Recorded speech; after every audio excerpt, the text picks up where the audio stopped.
বিশাল ঢেউয়ের কারণে প্রশান্ত মহাসাগরের এই জলরাশি পরিচিত মনস্টার হিসেবে। যেখানে সার্ফিং এর কথাই ভাবা যায় না, সেখানে বাইক সার্ফিং তো দুঃস্বপ্ন।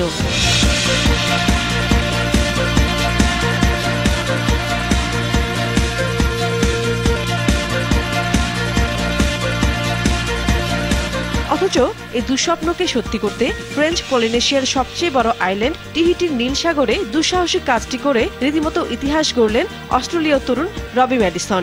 Part of my vision has been to follow my what I'm passionate about, and I grew up surfing. I'm passionate about surfing, and it was only a matter of time before I combined the two, and I'm glad that it worked out.